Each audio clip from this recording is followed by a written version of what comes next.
Nekkal millionaire at Afriso. $3.6 million is to give away. Simply buy a minimum of $10 in credit or data worth $10 to stand a chance of being a millionaire. To enter the weekly and monthly draw, send WIN by SMS to 772 or just call 772 for free. Remember, the more you buy credit or data, the more your chances of being a millionaire. Be that Nekkal millionaire at Afriso, right?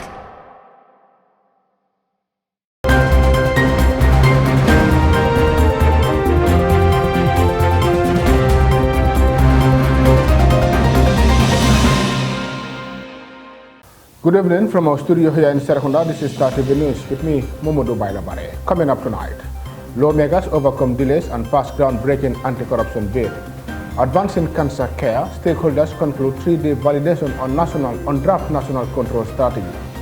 GTU shines spotlight on urgent transportation concerns in the Gambia and beyond. On international news, shooting in Prague, several people killed at university including gunman. Ukraine fertility rate drops. Lowest birth rate since independence 30 years ago. Occupied East Jerusalem, price up and tourism down during festive seasons. This and many more coming in just a moment.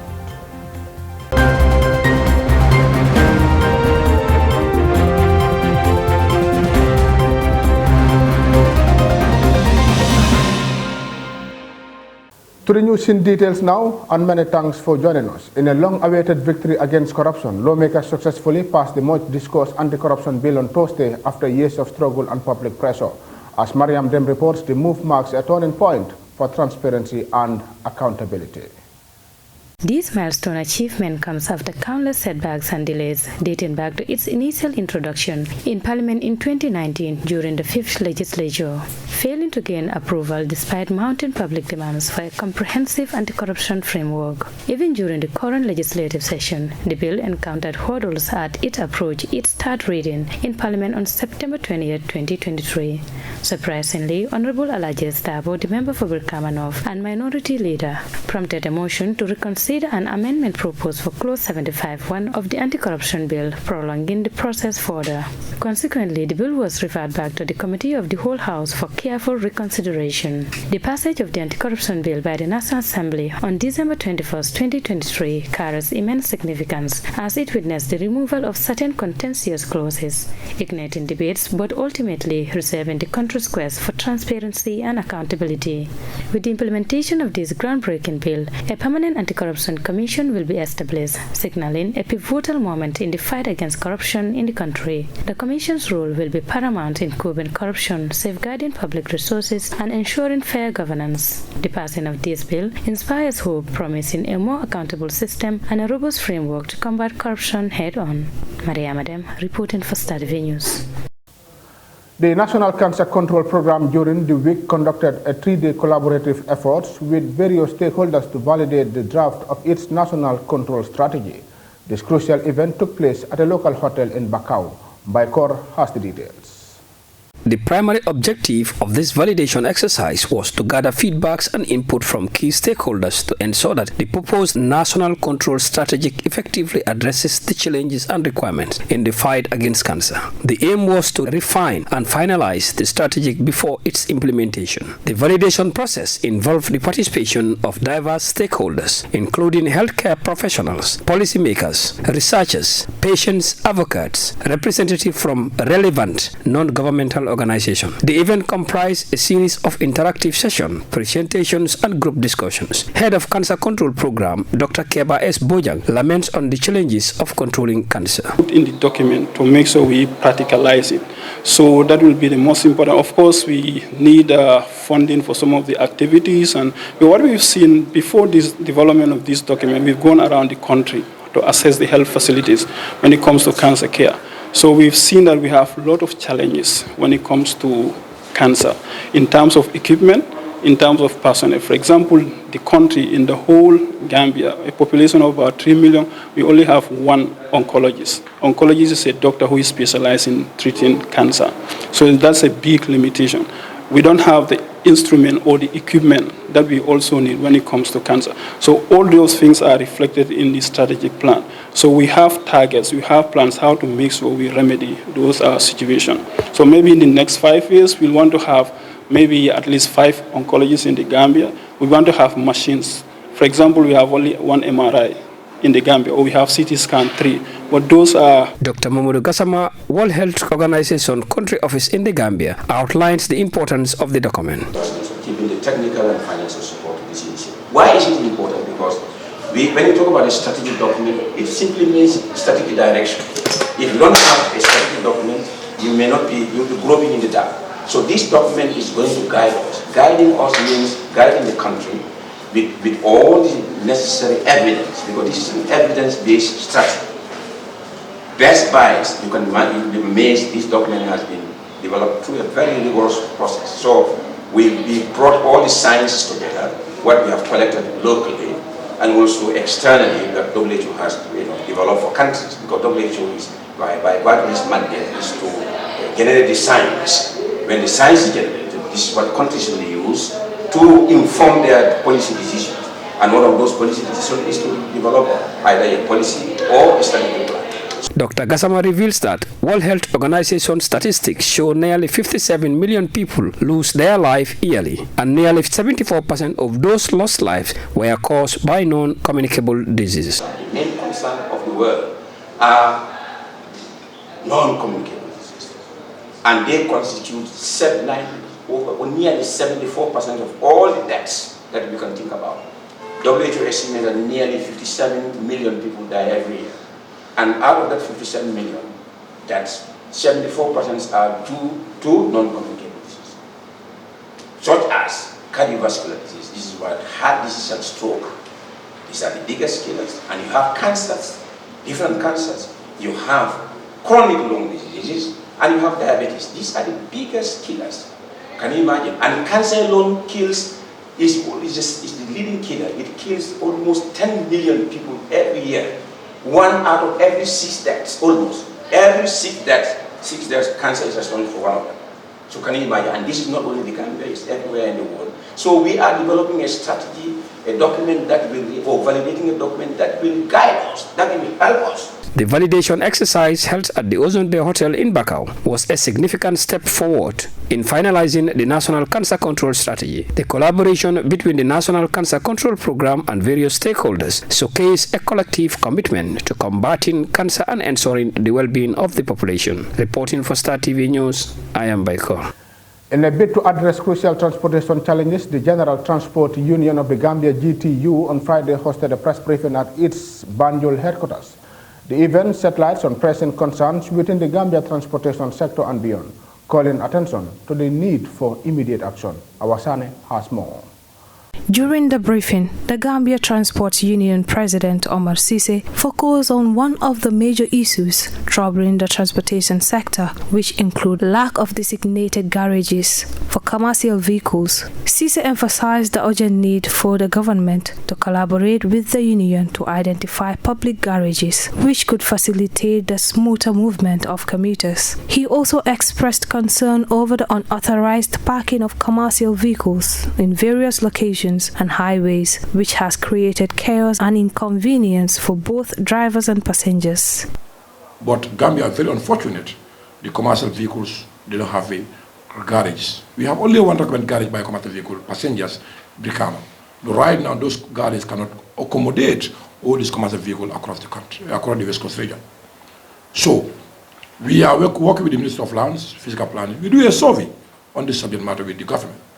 Indeed, all the river stakeholders, we allocate some place we feel is good for the commercial garage across the Greater Banjul area. But that document is at Ministry of Lands, up to date, we don't hear much about it. Though they have allocated some of the garages, we can recommend today we have 8 garages from the government, officially allocated, but they are not in the right place as of now.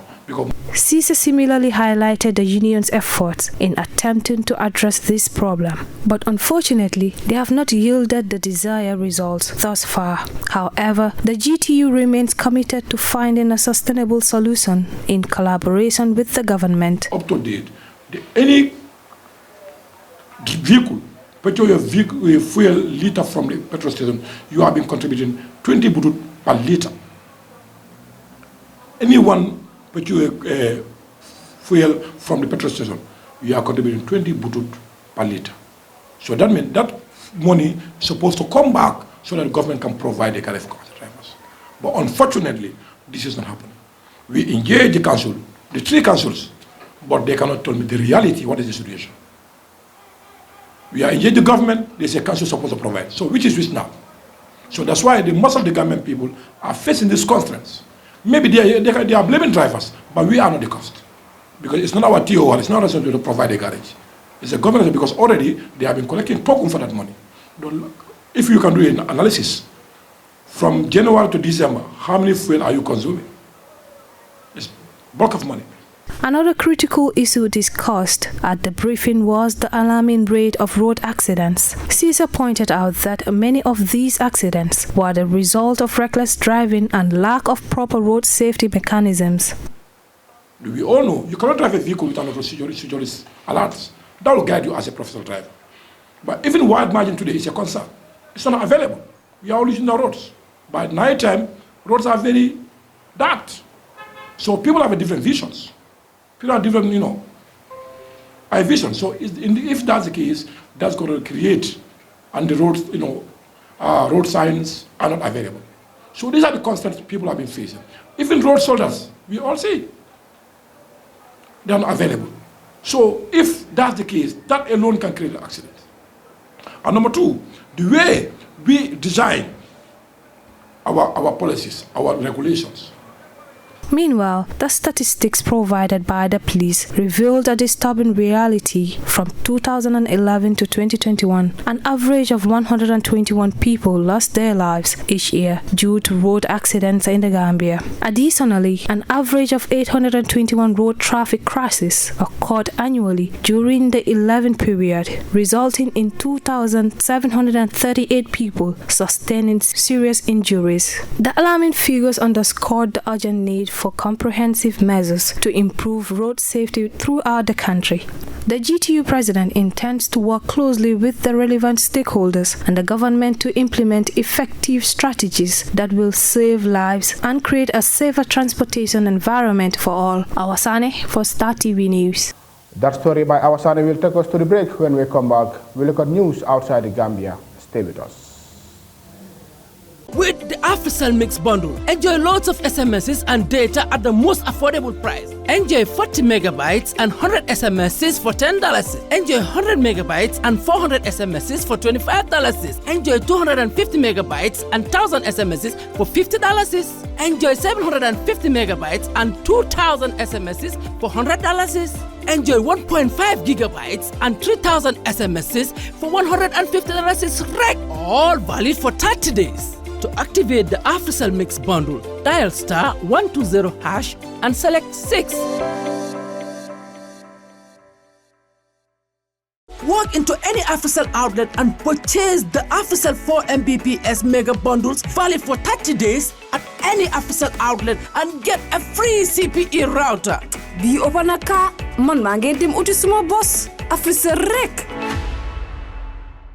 Buy the AfriCell 3 Mbps Mega Bundle for $2,700 at any AfriCell outlet and get a MiFi for free. No time for buffering. Speed Reklingwa. Welcome back. If you are just tuning in, this is Star TV News and we are broadcasting from our studio along Churchillstown Highway, and now we take a look at news outside the Gambia. At least 14 people have been killed and 25 others wounded in a mass shooting at a university in the Czech Republic's capital, Prague. Officials say the shooter was a student at the university. Al Jazeera's Sonia Galejo reports. A rush of panic as people flee after hearing gunfire. At Prague's Charles University, the site of the shooting, police sealed off the surrounding area and ordered people to go indoors. In the beginning, there was a couple of bangs. I didn't even realize it's a shooting. Then suddenly there were students and teachers running out of the building of the philosophical faculty. This is the man who's been identified as the sole perpetrator, 24-year-old student David Kozak, who attended the same university where he conducted his shooting spree. and died at the scene, possibly by suicide, according to the Interior Minister. His father had also been found dead earlier in the day. And this is where he struck, the fourth floor of the university's Faculty of Philosophy. In a desperate attempt to escape, students climbed out of the windows and perched on the ledge. One student was reported to have lost her grip and fell to her death. Before embarking on his deadly rampage, Kozak left a series of disturbing messages on social media describing how he wanted to commit mass murders, adding to the shock in a country where such mass shootings are extremely rare. Sonia Gallego, Al Jazeera. In Ukraine, the war has caused the sharpest drop in the country's birth rate since it won independence more than 30 years ago. It's leading concerns about a population imbalance in the future long after the fighting is over. Al Jazeera's Rob McBride reports from Kiev. At 1 day old, Max is not only the source of joy for his parents, as one of Ukraine's newest citizens, he's also a symbol of hope for a country locked in war. Yes, there is a war, but life goes on, and the birth of a child, no matter how we plan it, it's never going to be 100%, and we need to continue. We have the 2 blocks, as I mentioned. Dr. Natalia Zokhnyuk is an obstetrician at the country's leading maternity hospital. And the families, frankly, to be frank, they are broken. It's just like broken, and it will have the real bad impact on our demographic situation. Even for families not separated by the war, the pressures and anxieties caused by it are forcing many to put off having children. Just after the full-scale war began nearly 2 years ago, the birth rate, which was already low because of the pandemic, dropped by more than a quarter, threatening to worsen Ukraine's demographic imbalance, with 30% of the population now being pensioners. The problems of a future population imbalance that Max and his generation will likely be tackling for much of their lives. Rob McBride, Al Jazeera, Kiev. The October 7 Hamas attack and Israel's war on Gaza is already affecting the local economy in occupied East Jerusalem. Food prices have gone up, and Israel has stepped up its restrictions on Palestinians. The lack of Christian tourists this festive season means many small business owners are losing income. Al Jazeera's Sarah Carrier reports from the old city in occupied East Jerusalem. How much are the lemons? Head asks. She checks the price for every other item on her shopping list and then explains why she's had to stretch her budget. Prices went up since the war, so we've had to change our eating habits. If we can't buy fruit this week, then maybe the next. We have to prioritise. Sometimes the grandkids want meals that are expensive to make, so I replace the ingredients based on what we can afford. This isn't the only change Had's family has been forced to make since October 7. They've decided that she's less likely to be stopped by Israeli forces from entering the old city gates. Her old age doesn't make her a target. Most young Palestinian men have been turned away at the entrances for the duration of the war on Gaza. Large-scale Israeli police surveillance and arbitrary arrests have also been stepped up in occupied East Jerusalem, with movement being restricted, especially that of workers from the occupied West Bank, and it's already having repercussions on the local economy. Construction is another domain, another activity that has been deeply affected with a lack of labor. And this is due to the strict Israeli measures of access to Jerusalem. So investment in this sector has stopped. Retail is another major sector that was affected, especially in the old city. Businesses are suffering, especially shops that have been forced to close before dark by the Israeli authorities. Some don't bother opening full-time anymore, and many hotels have had to put their staff on furlough. This should be the busiest time of the year, with Christmas and New Year around the corner, and usually these lanes and these shops are incredibly busy with tourists from all around the world. But if you speak to any of the shop owners, they'll tell you that business has all but dwindled. Religious trinkets and souvenirs line the centuries-old cobbled lanes. Tourism is the bread and butter of Jerusalemite families. But the war and flight cancellations have meant that tourists aren't coming. We are next to the Church of the Holy Sepulchre, a very good location for the tourists. A historical, biblical, religious place. We are the famous place for the Christian, for the pilgrimage to come to visit the Church of the Holy Sepulchre. No tourists, it's empty, dead. Occupied East Jerusalem is mostly made up of small family-owned businesses that have been passed on from one generation to the next. They've seen enough wars in their lifetime, but nothing, they say, could have prepared them for this. Sarah Khairat, Al Jazeera, Occupied East Jerusalem. And that report brings us to the end of this edition of News Bulletin. But before we go, the main points again. Lawmakers overcome delays and pass groundbreaking anti-corruption bill. Advancing cancer care, stakeholders conclude 3-day validation on draft national control strategy. GTU shines spotlight on urgent transportation concerns in the Gambia and beyond. On the international news, shooting in Prague, several people killed at university including gunman. Ukraine fertility rate drops, lowest birth rate since independence 30 years ago. Occupied East Jerusalem, price up and tourism down during festive seasons.